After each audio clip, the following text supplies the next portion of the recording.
All right, let's just jump right into it. Starting a little bit late here.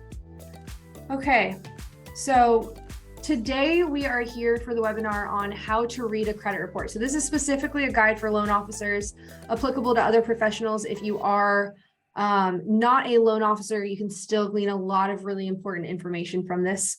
So nearly 63,000 of home purchase agreements in July, which is 16.1% of the homes that went under contract that month, were called off.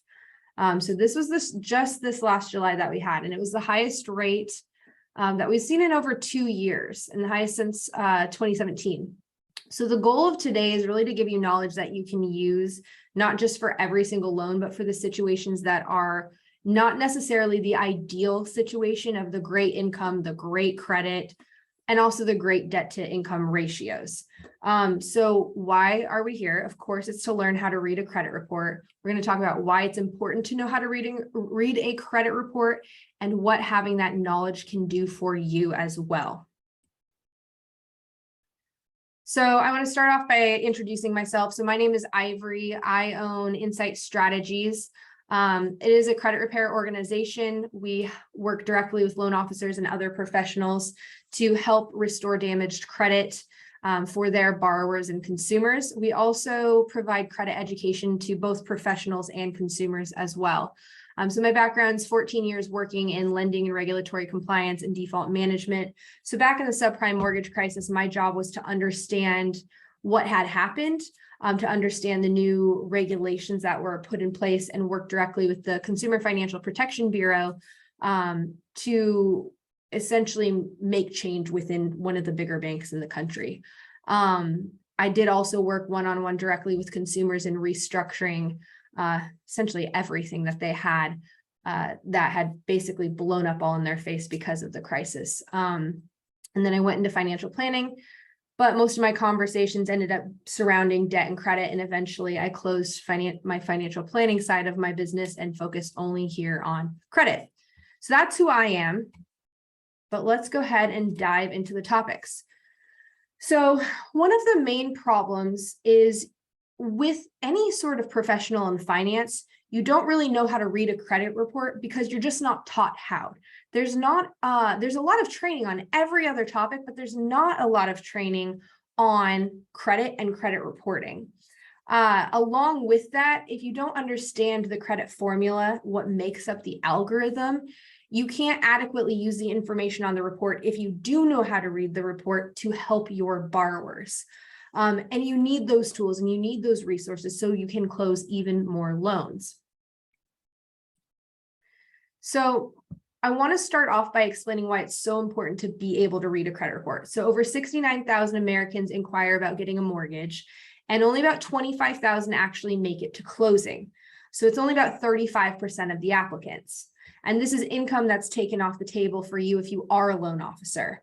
And you already do so much work up front early on in the process to only have so little of that client base make it to closing table. It's really just an injustice to you. So the main reason that we see that 65% loss is due to credit history. So you can see primarily if you're looking at this chart, credit history, debt to income ratio. Those are the biggest factors that are impacting or that are causing that denial. And if you have a less desirable credit score and really anything under 700, as a consumer, you're paying a lot higher of a cost for any type of debt that you have on your balance sheet. And that's often why I like to say the credit and the debt to income really go hand in hand. Typically, you have a higher debt to income ratio if your credit score is not higher as well. Most people, if they have a lower credit score, they have more predatory loans. They're paying high interest debt, high interest credit cards, high interest auto loans, high interest consolidation loans, or whatever other kind of debt. I've seen 30% interest rates on car loans and up to 45% on consolidation loans. I mean, I call them predatory loans because that's what they are. People paying on them forever and their balance never goes down. So I know there are going to be some scenarios where the income just isn't there, even if you fix the credit score and you were able to reduce the debts. But I want to focus today more on situations you can control, and we'll get there here when we start looking at the credit reports. So I do want to reiterate, you have more control than you may realize when it comes to your client and credit. And you have the ability to help them create boosts in their credit score simply by understanding how to read the credit report. So if you can help a prospective borrower get to 700, it gives them more opportunity to meet the requirements to qualify for a reasonable property, especially with the higher interest rates now. Prices are still fairly high on properties as well. And then they're not pigeonholed into one particular loan type, perhaps FHA loan with some of the higher costs or what have you. You know your loan officers, you see the scenarios every single day. So let's start going into the actual credit report breakdown, and then I'm going to bring up a view of credit reports, and we're going to dive right into them. And again, for anybody that has just recently joined, especially as we get into the process of looking at the credit reports, I do want to make sure you're asking questions. So let's break down what's on the credit report. First, we have personal information: names, aliases, date of birth, former names, current address, previous addresses, employers. All things you're familiar with, pretty self-explanatory when you see them on the credit report. Now, what we're going to focus most of the time on today are the score factors and the account information, or the trade lines. The score factors are the key. It's really like your legend to really understand why you're seeing the credit score that you are seeing. And now let's turn and we're going to look at some examples. We're going to get out of this slideshow, and we're going to start looking at real examples of credit reports, and I'll show you how to read them, show you what to look for. So let me go ahead, and I'm going to stop sharing real quick, and we're going to go ahead and pull up our first credit report. Okay. Let me go ahead and share my screen here for this report. Okay, can everybody see my screen with the credit report? Yes. Okay, perfect. Thank you. All right, so number one, we're going to start just from the very top. Now, everything's redacted, of course, we got to protect people. But I did want to bring up reports that are lender reports, the types of credit reports you're going to see. Now, credit reports come in many different types of formats. So we'll look at a couple different formats, but what you see on your end may be slightly different than this, but all the information that we're looking for is going to be the same. So typically, if we start at the top of the credit report, we're going to find the applicant information. I'm sure you're very familiar with that. Now, in some reports, the judgment information is at the top or it's at the bottom. Now, I want to start off with the basics. We're not going to focus necessarily on the credit scores yet. We can get to all of that. Where I want to focus first is how to identify. This is going to be very basic level. Some of you may already be familiar with this and some of you may not, but I do just want to make sure I cover all of this so we have a good foundation to build on. So to start with, it's important to understand whose whose account is who. So it may look slightly different on each report, like I've said, but this B will stand for borrower, the C will stand for co-borrower, and the J will stand for joint. So you're able to identify whose debt is who on the actual credit report itself. Okay. The other thing that's really important to make sure you understand is what bureau the accounts are being reported on. So if you look right here, and hopefully you can see you can see that being highlighted. You can see this account is being reported on Equifax, Experian, and TransUnion. So this is being reported on all three bureaus. Whereas this account down here, hopefully everyone can see my cursor, is only being reported on TransUnion and Equifax. So only reporting to two bureaus. Okay. All right. So let's go ahead and I want to start. That's just the personal information. I'm going to bring us back here and I want to go into the score factors. So score factors are going to be very important. So bear with me as we are going back and forth on things. Okay, screen share. All right. Okay. Let's go from this current slide. Okay. So you may have seen this at the top of the, oops, I want to slide forward. You may have seen this at the top of the last credit report. Okay, right here. You may have seen this at the top of the last credit report, but this section is the score factors. This is that key that I was talking about, that legend. This is the most important aspect to reading the credit report. So this lists the risk factors as far as what is pulling someone's credit score down.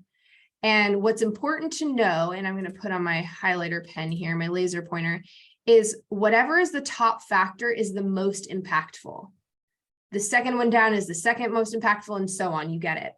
Now, these factors could be different for each bureau. The number itself doesn't really matter. That's just a code. What's more important is understanding what each line says. So again, in order from most impactful to least impactful, separated by bureau, so you know what's impacting each bureau, because again, accounts don't necessarily report to all 3 credit bureaus. And there are several times where someone may have a significantly higher score in one bureau or 2 bureaus than the 3rd bureau. So on this account, if I were to look at it, we can see that the main factor that's pulling this person's credit score down is the length of time the accounts have been established. So if we bring everything full circle and we're saying, well, how could we improve this person's credit score? You can conclude very easily that we need to create more longevity in the credit file.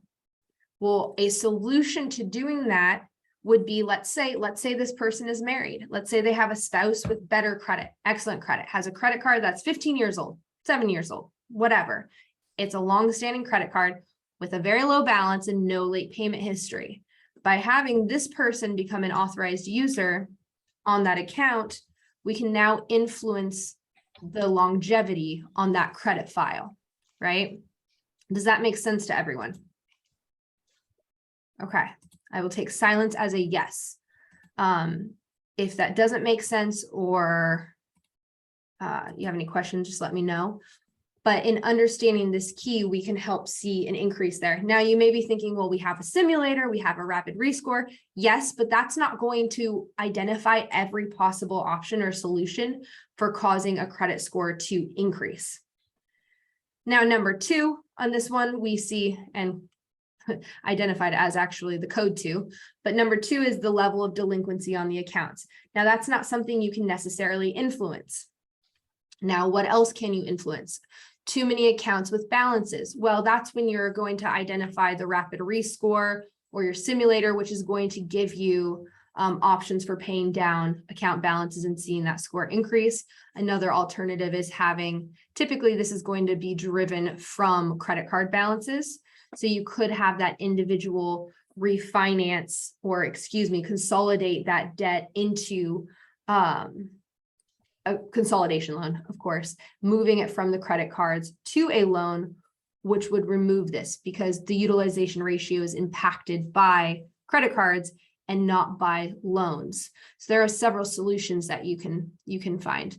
And too many inquiries. Now, the inquiries and the accounts in delinquency, those are going to be more for a credit restoration type of process. So if that's something that that client is interested in, they want to get, a 740, that may be the route that this particular client would want to go down. So in this example, I really just wanted to highlight that even individuals with really high credit scores can still have these reason codes, because unless you have a completely perfect score, there's going to be a reason code that pulls that credit score down. So you can see even with a 795, there are factors that are pulling the score down. Now, are they pulling the score down much? No, not at all. So that's just more of a quick example. I have a question here. Go So for it. when you look at those criterias, the Mhm. criteria which is right on top is the Mhm. criteria that is pulling the credit score down, is what I take it as? Yes, yep, that is correct. So that's what's basically, you can think of it as if they were to have, these are the only things preventing, or the main things preventing them from having a perfect credit score. So it's not going to show you every single thing. It just shows you the top 4 to 5 factors pulling a score down. So like, let's say all of these were fixed, then this person, the next couple of things would rise up. I mean, it's possible, you know, the higher you get, the less factors you're going to see. Like if we took care of inquiries, they might only have 3 here instead of 4. There might be nothing else pulling their score down. They're quite high. So Sure, fair enough. So if a person has an account being open for a very long time, that may also pull it down. And if it's open for a short duration, that may also pull it down. So they're both factors of, a duration of time of the account being opened by the customer. longevity is good for a credit report. Short history pulls the score down. So open longer is better. Open longer helps the credit score. One of the factors influencing credit is the average age of accounts on a credit report. So if the average age of accounts is shorter, then that's going to pull the score down. In this person's case, they had just opened a new account, and new accounts and inquiries is one section or one factor of the credit score. It makes up about 10% of the score itself. Since their score is so high already, it's identifying that as a factor pulling it down, probably not by too much.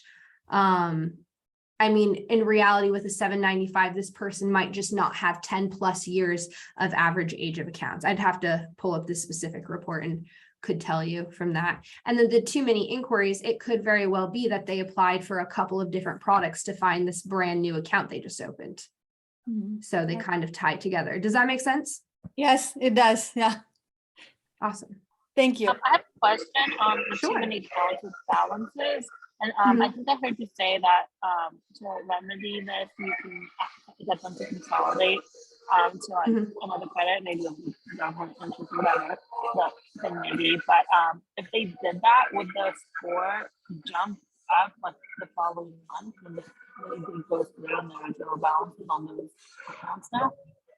Sure. So if they had, let's say, a bunch of different credit cards with high balances, so a high utilization ratio, and that was what was pulling their credit score down. I think it was this one. Too many accounts with balances, and they got a consolidation loan and transferred those balances while keeping those credit cards open, not closing them, then they would see the credit score increase from that. It would take probably 1 up to 2 months to report. It's all depending on timing. You can always do a rapid rescore to try to push it for reporting sooner, because they'll contact the creditor on the rapid rescore side. But the reason it could take 1 to 2 months is because creditors only report to the credit bureaus once per month. So if it's timed just wrong, then it's possible that it could be delayed from updating on the credit report. Does that make sense? But even though they still have the same like amount of debt, just because they consolidated it would bump up the score. Yes, as silly as that is. So credit utilization is 30% of the credit score, and the vast majority of utilization, especially with new FICO models, is almost exclusively looking at revolving debt. Where it can have a small negative impact on installment accounts is when the installment account balance is higher than the original balance. So a great example is student loans. People will defer their payments, or they have forbearance, and then that original student loan balance, let's say, was 30,000 for that loan, and now it's 40,000. So it's more than the original. That's when you can see it negatively influence a credit score, but it's primarily all focused on credit cards. I really wouldn't worry about the alternative scenario because it's more of a rarity. There's usually other things that are much more impactful. So. I have a question here. So when you said too many accounts with balances with credit cards, so when I do the debt consolidation, it would not be reported to the credit bureau immediately, correct?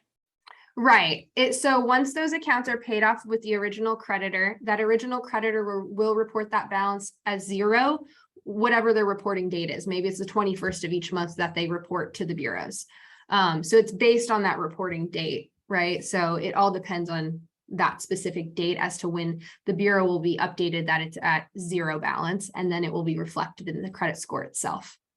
Oh, so does the customer need to wait to that duration of time till the time the credit code goes up, because now they have almost closed all their other balances that they had and paid it off?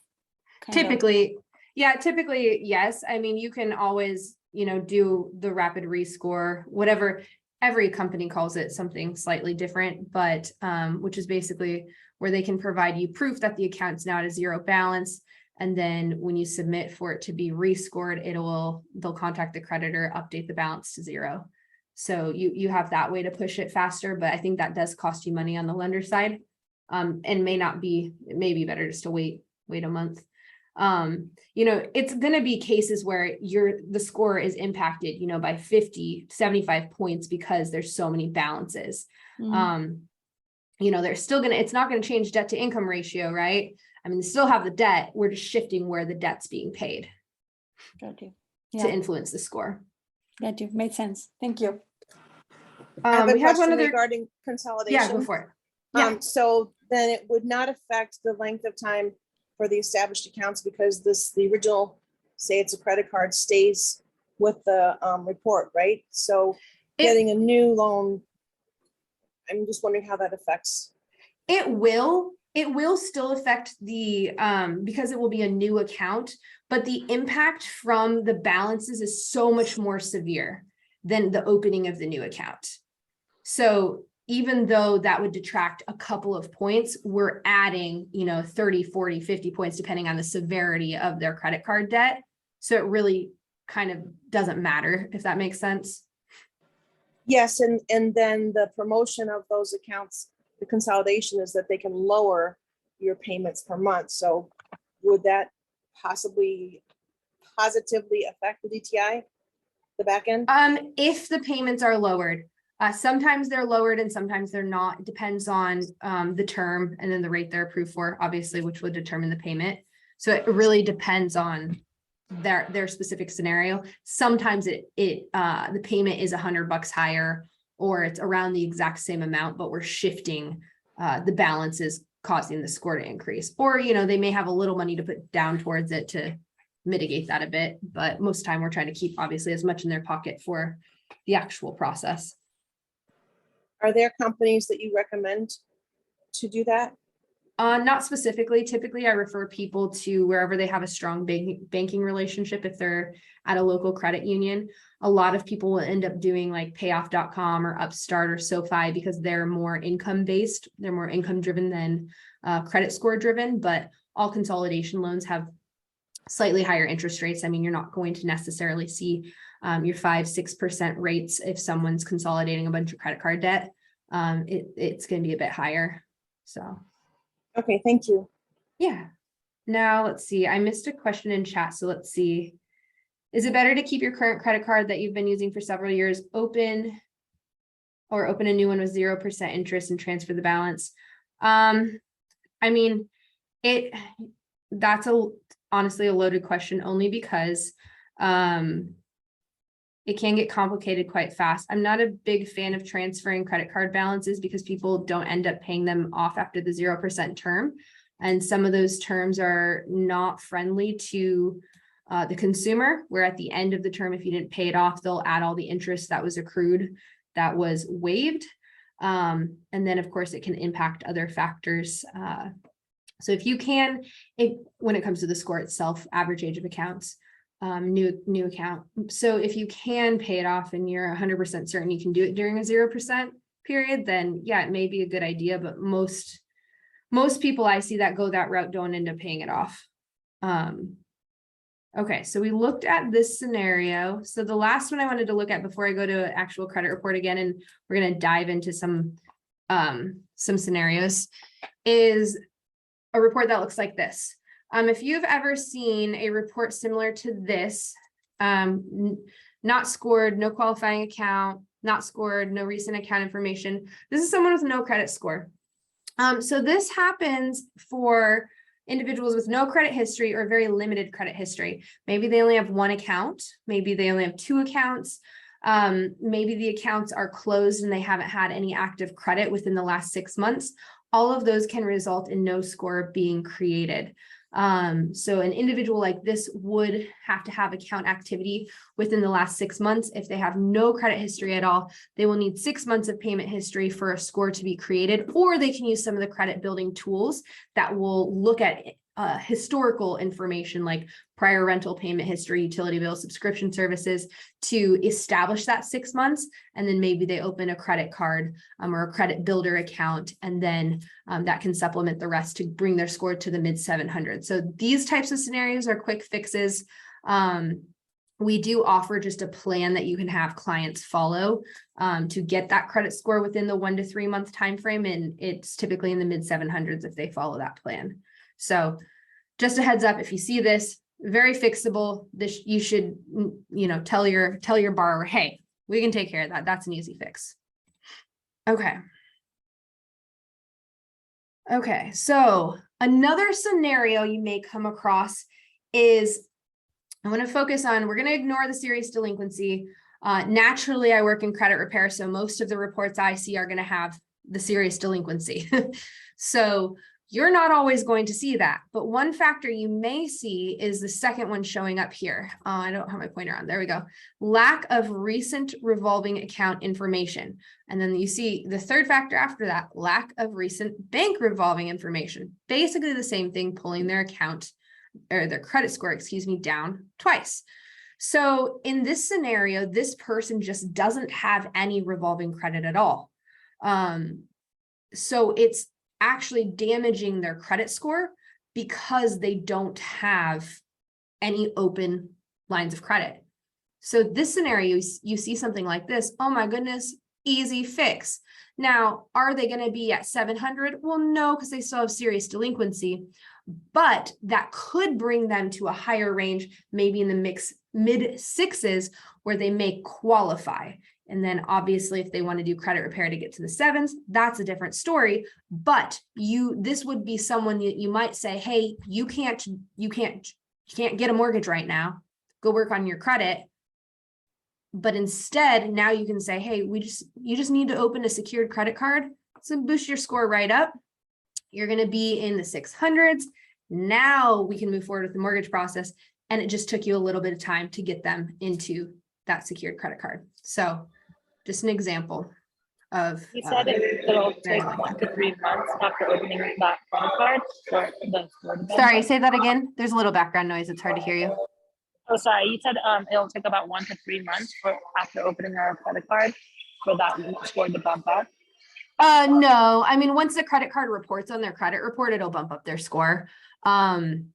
Usually it's with the secured credit card.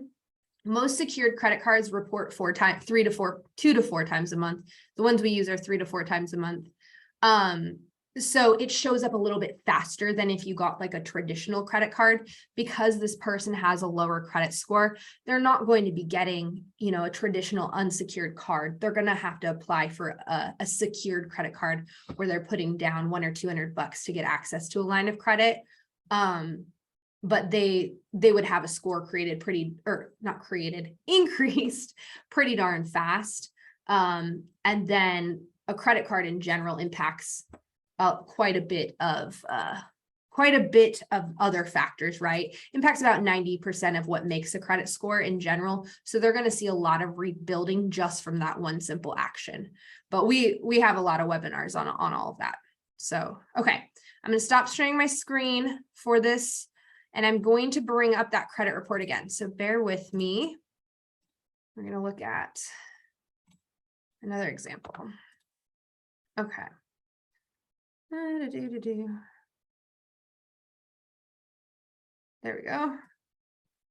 Okay. Thank you for being patient with me as I go through these. through the technology change here. Okay, While you do share. that, could you quickly just explain what a secured credit card is? Totally.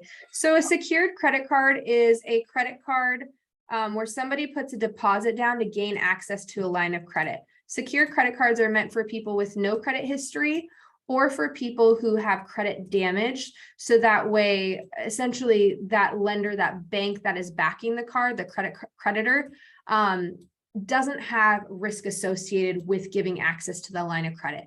The deposit basically says, hey, if you choose not to pay your bill and this account charges off, then we have this deposit that we get to retain.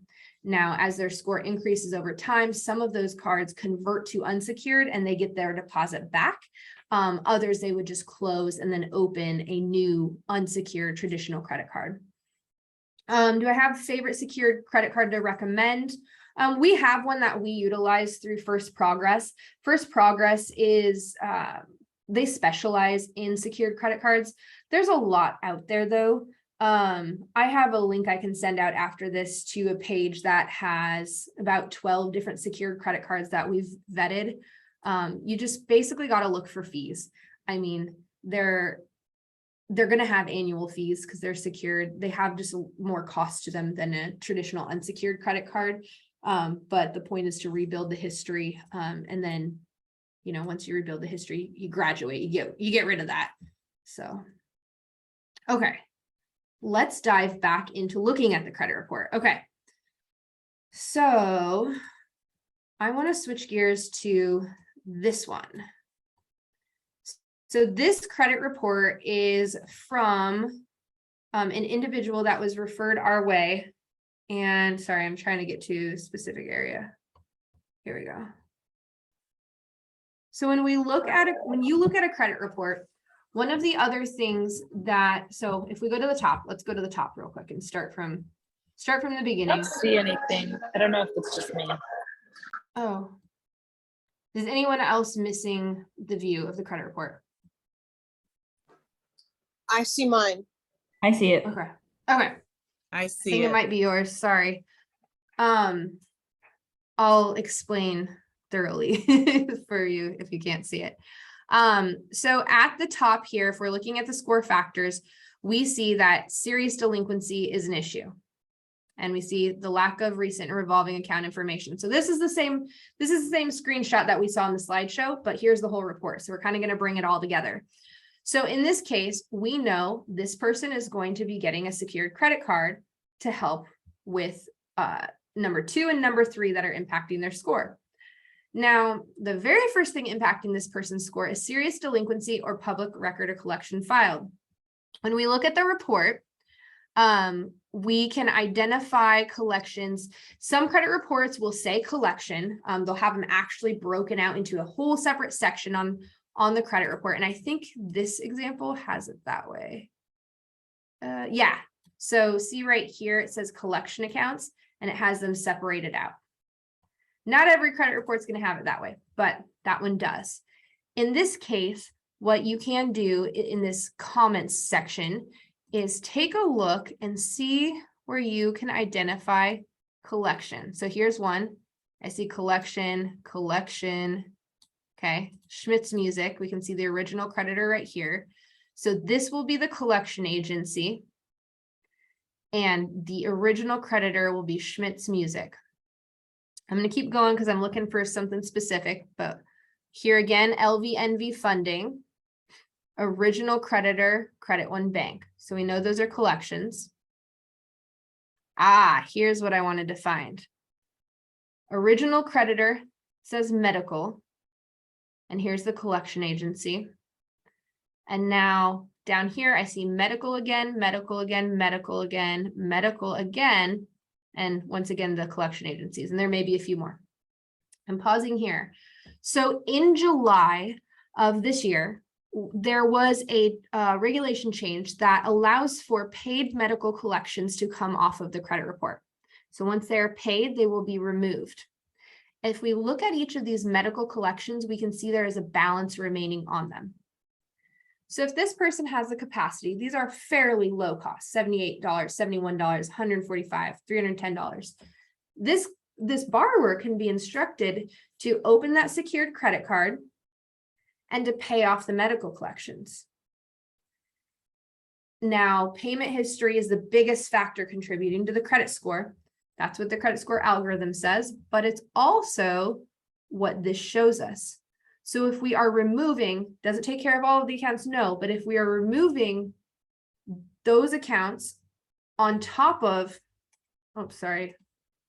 if we are removing those accounts on top of removing or adding, excuse me, that secured credit card, we now have two major factors that we're influencing this person's credit report with. And we could see a really good increase on their credit score.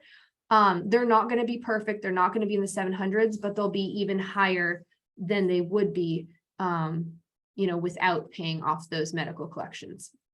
I guess I should probably clarify that medical collections are the only ones removed from the credit report with payment. It has to say medical. It has to be medical. Yes, it has to say medical. So you might see a doctor's office name there. You can confirm with your, it's not scrolling. You can confirm with your borrower on whether it's medical, but I mean, I just say every credit report is slightly different, but most credit reports are going to say the doctor's office and then still say medical. But in case yours doesn't, you can always confirm. They're going to recognize the doctor's office, right? or it'll say a hospital. So medical do come off the report after paid. Timeline wise, as far as how quickly they come off, the collection company is always going to say within 30 to 60 days. It's typically within 30 days or less that we see it come off the report. So do they contact the collection agency or the original collection agency? So medical debt, sometimes it's actually sold to the third party and sometimes it's just being collected on by a third party. With most other collections, that third party collection agency owns it. Medical is really the exception. Medical offices aren't doing internal collections. They almost always hire it out. And usually they retain the account. They don't actually sell it to a third party.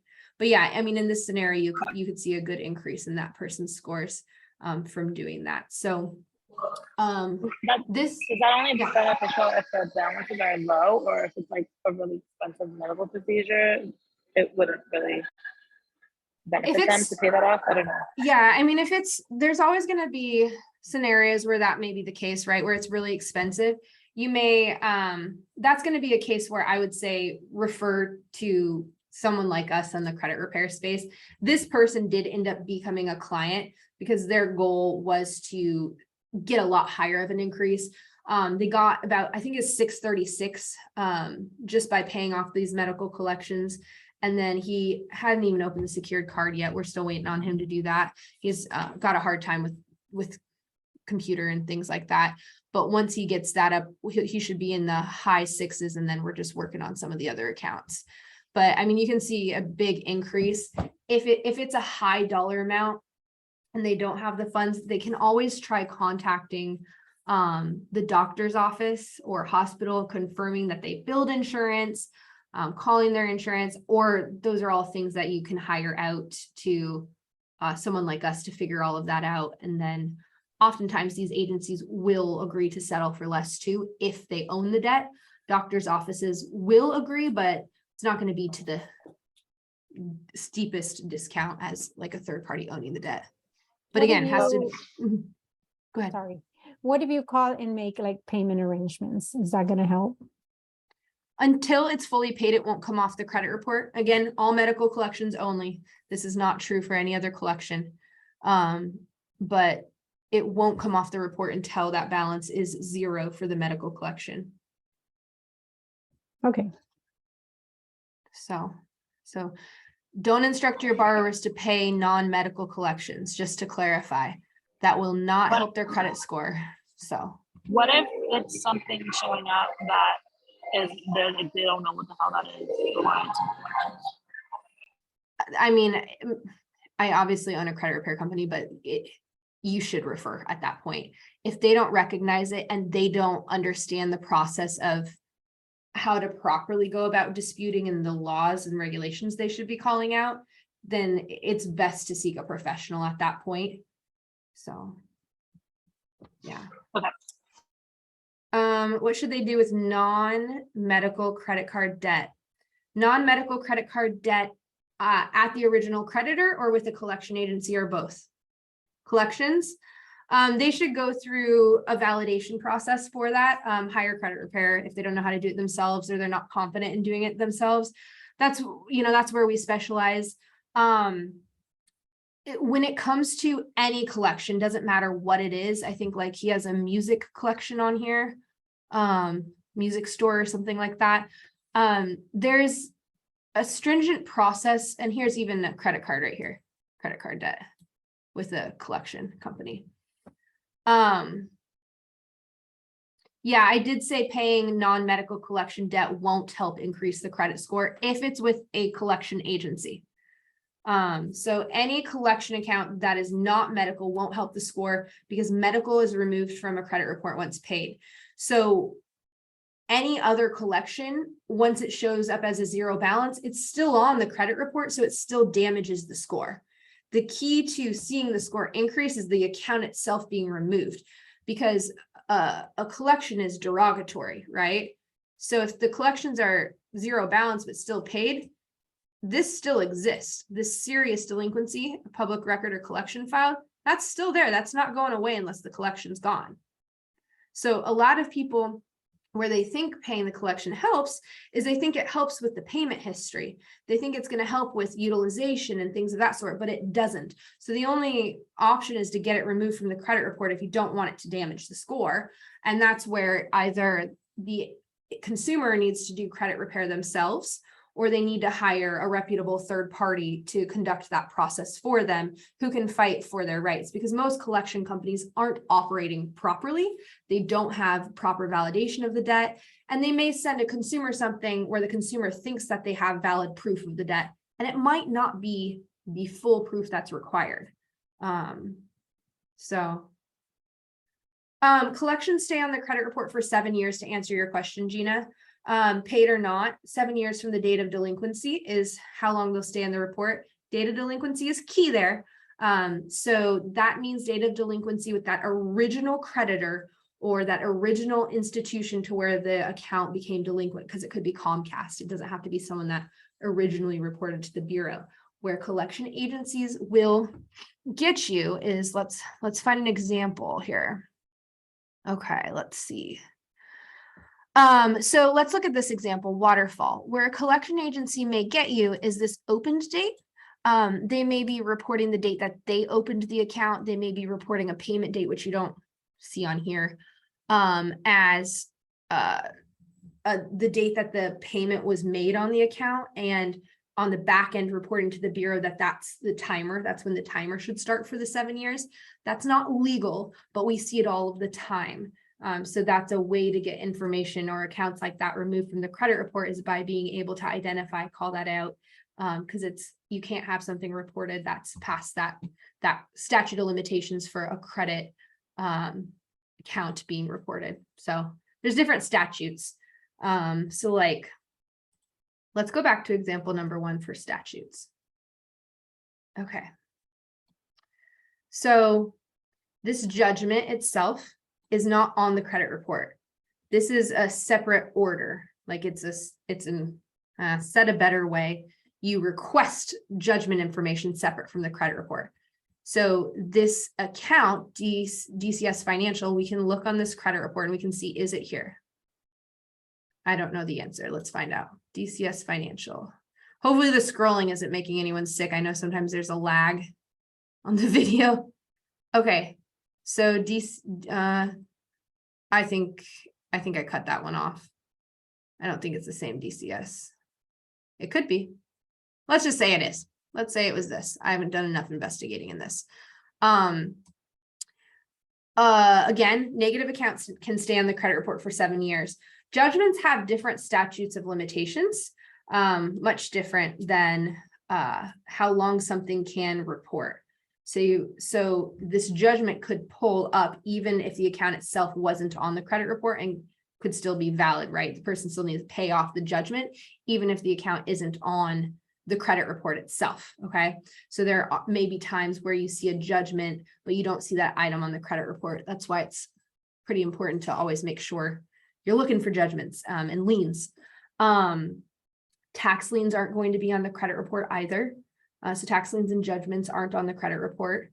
And those are the main things that I would say aren't going to show up on the report. That won't affect the score either, right? No, because it's not part of the report. So it doesn't affect the score. Now it's going to have to be paid, you know, as for you to close, because you've got to clear any liens and judgments. But I mean, this is $1,100. I don't think that's going to stop anything. But I mean, we've seen some massive ones that can slow things down. Let's see. Anyone have questions on what they want to see on the credit report while I look and make sure there's nothing else? So that won't affect the UTI? The judgment? Yeah. I'm not sure. That's not something I know the answer to. But I mean, from my understanding, all judgments need to be cleared for you to close on the loan. They just have to be paid, and it has to be released. So like in credit repair, like for this individual, wrong report, for this individual, we would take care of that before we were sent them back to the loan officer to finish the process of getting a mortgage. But you know, we got scores to work on first. We got to get these up higher. So let's see. Oh, I know what I wanted to look at with you. Has anybody encountered defaulted student loans? And bear with me as I'm scrolling. Okay. Well, you might in the future. So defaulted student loans can prevent you from clearing CAVers. So it can be an issue. A defaulted student loan is going to look like this. So it's a student loan. It will say collection. And a lot of times the balance is zero because it's now a collection account. This does not necessarily mean that this student loan is paid off.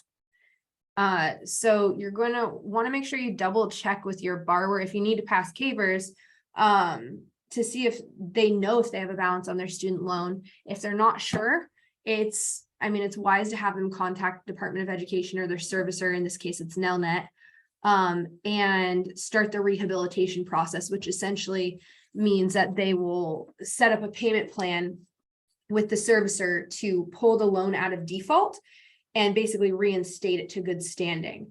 Now, they don't have to finish this payment plan for you to pass CAVers. They just need to initiate the process and make the first payment. So it's not necessarily a scenario you're going to come across all of the time. And you may not even see the account on the credit report. You could be surprised by it because student loans just never die. They're not like other debts where they eventually expire. So just a heads up, in case you do encounter a scenario like that sometime in the future, you don't want to ignore it because it could delay your process. So that was one of the other things I wanted to make sure to help you identify.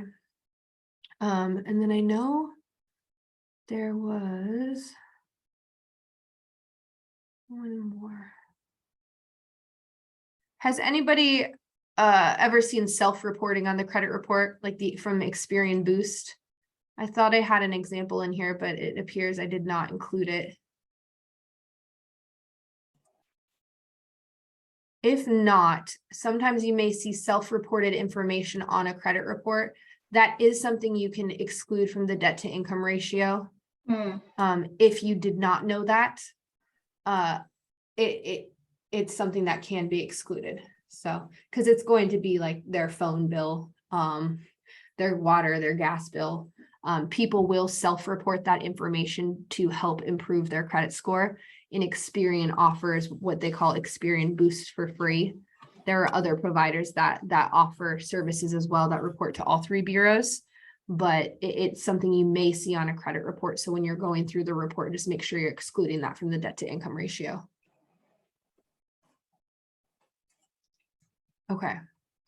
One final thing that does come up from time to time, and I'll just stop sharing because I don't really have anything left on the screen to share, is the in dispute status. Is anyone familiar of whether their company requires in dispute to be removed from the credit report? We have to have disputes removed if there is a balance. If there's no balance, we don't have to have them removed. Okay. But I always do a rapid rescore, not a rapid rescore. I do the simulator and remove the disputes to see what the raw score is, so that I know for certain if there will be an impact once they get those removed. Okay. So another way you can do it too, is you can just have that consumer call each bureau and say, can you remove in dispute status from all the accounts? So I don't know, maybe, if there's a cost to you to remove it, then you may just have your borrower just call the bureaus and ask them to remove it. It takes about 24 hours to 48 hours, so it's not going to be immediate. But that is an option or is a solution to that issue as well. So let's see. That's pretty much all I had that was prepared. Does anybody have a scenario? And I'm happy to share those reports again. Anybody have a scenario that they would like to look at, or anything you would like clarification on when you're looking at a credit report as far as what to look for? Because we have a lot more we can look at or we can do, but I just wanted to make sure you were able to see what would be the most influential to helping your borrowers make it to closing.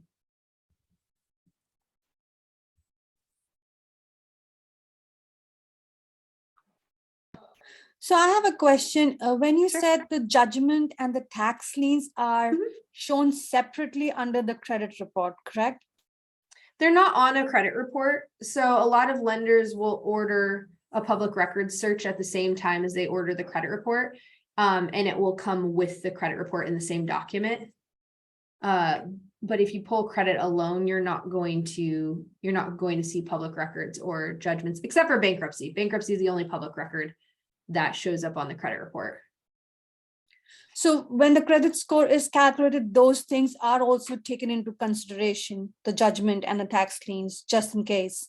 No, they're not part of the FICO score calculation. As of that changed. So in 2018, there was a change as far as judgments no longer impacting the credit report. Now, if let's say the negative account associated with the judgment is within the statute for reporting, you may see that negative account on the credit report, but you won't see the judgment and the negative account. You would just see the negative account. But judgments can last for very much longer, and they can renew judgments far after the account would expire from credit reporting. Thank you. Yeah. So we had a question: what is the average monthly expense to provide a client with credit repair services from a company such as yours? I can give you our pricing. I'm sure there's all sorts of different pricings people offer. With our organization, we focus primarily on people that are trying to improve their credit to get a mortgage. I guess I could pull it up and share on the screen. Share. So our goal from current slide. Okay, so our goal is to get people to the closing table. So we do credit restoration, not just by removing negative accounts, but also on how to add good information to the credit report. So we have a 12-step plan for the reestablishment or rebuilding. And then we help the borrowers with figuring out what debts they should refinance, what debts they shouldn't touch, what debts they maybe should pay off with closing versus pay off prior to closing because of trying to preserve the scores themselves. So we charge an initial fee of $250, which gives them our credit education process as well as the credit reestablishment, and then $110 a month for the dispute process. Most in the 400 to 500s are with us 6 to 8 months. I think I said that earlier. To get to the mid 7s, a lot will start the actual process for the mortgage before then. So yeah, here's a little bit of our, I will say, I guess our results, if you will. Now, these are from scenarios just where loan officers use this information I gave you today to see score increases. not including what we've done with credit repair. So I just want you to know what you can do even without someone like us. Obviously we can bring your borrowers higher, but you have so much more control than you realize. So we had a situation where one of our partners told their borrower to add an authorized user, brought their score up 27 points to 672, 675, and 685. And this was based on the reason code of length of time revolving accounts had been established. Now we had a client with no credit score. We did provide them with the credit establishment plan, in this case, a little bit different of a scenario. So they started August 19th. This is last year, by the way, just to clarify. And by 9/13, they had scores of 719, 757, and 756. So again, no scores, no problem. You can, that's a quick fix. We see scenarios all the time where you have a client who all of a sudden gets like one collection added, but they had perfect credit before then. So this scenario, this client was at 799, 793, 701. The removal of the collection, I'm sorry, I said it backwards. Their scores were almost 800 before the collection. After the collection dropped them to 700, 630, 640, we brought them back up to the 799, 793, 701. Hopefully you followed that. Basically, people with perfect credit, we see Comcast pop on there, something random all the time. It can be fixed. Usually it takes 1 to 2 months, and then their scores are back. And then had a client with a thin credit file who had a lot of accounts with late payments and just needed 10 points. With no rapid rescore being an option or the simulator showing anything. So we utilized that self-reporting I mentioned, and that increased the mid score by 31 points to meet the minimum requirement to qualify. So if you have a little bit of a knowledge base, you're able to really do a lot for your borrowers. We do have Spanish speaking to answer your question. We have a lot of clients that speak Spanish. So we have Spanish speaking sales side, service side. I don't speak Spanish, but my team members do. So. Okay. Let me see if I had anything else here. Oh, we do also have a course. So if you are wanting to learn more about credit really in depth, not utilize a credit repair company, or just really have all of the answers, we have a course you can take. The course doesn't teach you credit repair, but it teaches you how to read that report super in depth and how to understand the ins and outs of the algorithm in its entirety. And this is the model. This is what you would understand by taking the course, and over time, feel free to attend our webinars. We go over all sorts of different topics. You can learn from that as well, but we will go into all of this in quite a bit greater detail. And I think that's pretty much it. Let me stop screen sharing on that. Now we do partner with loan officers. So any loan officers that do want to partner with us, if they have clients that need credit repair, you get a partnership portal. So you do get access to track the progress of that referral. You're involved in all the conversations where we basically, when we send that borrower an update and we say, hey, your scores increased by X amount, we include you on that conversation so you can cheer them on. We always send the person that you refer to us back to you. That's the whole point, but we essentially pick up that client. We carry them along. Then when their score is ready, we give them right back to you, but we make sure they know that you're still involved. You can cheer them on. They can see all your contact information in their client portal where they track their progress. And then you can watch things on your end too. And we send you reminders. So yeah. What is the cost for your service? So when we talk to clients, we can like advise them because there's probably Sorry, you have a really bad feedback. What is the cost of my services for the client side? Is that what you said? Yeah. $250 initial fee and $110 a month after that for the dispute process. No contract. They're not bound by any length of time. So $250 to start, which basically just covers the whole credit restoration and the whole consultation side, or credit reestablishment, excuse me, and the whole consultation side. And then the 110 is covering the dispute process where we're contacting the creditors, collection companies, and the bureaus. We don't limit the amount of contacts. If somebody has a lot of accounts on their report, I mean, we're going to be reaching out 4 or 5 times a week regarding the accounts. for that person, someone with less accounts, they're gonna have a little bit less contact that's needed, but we do not make any sort of a limitation. So if you do want to partner with us, I'm gonna throw the link to fill out a partnership form, or you can just email me. I'll throw my email in here and we can set it up. Bear with me while I'm trying to type. There we go. Oops. Sorry, I didn't mean to do a direct message. There we go. So there's my email address. We always offer, just so you're aware, for our client base and then for loan officers, we do webinars once a month. We record everything so it's out there on our YouTube.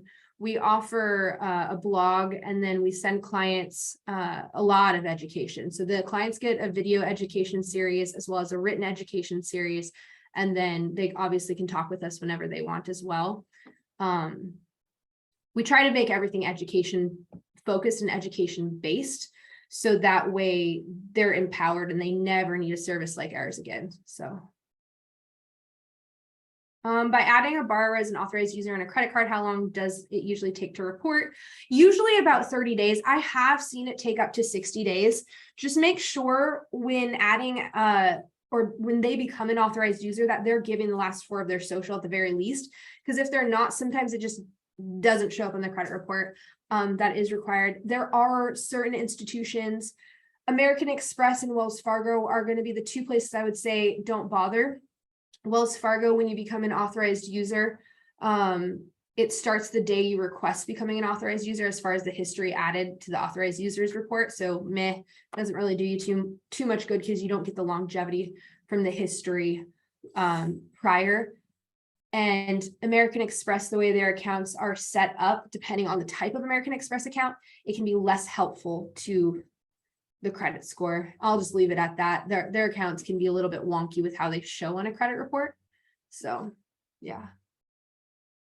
Any other questions at all? Happy to answer any questions, credit related, credit report related, whatever you need. Okay. Sounds like that is it. So with that, I will go ahead and end this meeting. My email's in there. Otherwise, you can visit us at insightstrategies.credit. You'll get an email from me though, so you'll be able to contact me. And if you want to get acquainted and get connected, happy to chat. So thank you, everyone. Appreciate you spending some time with me. Thank you.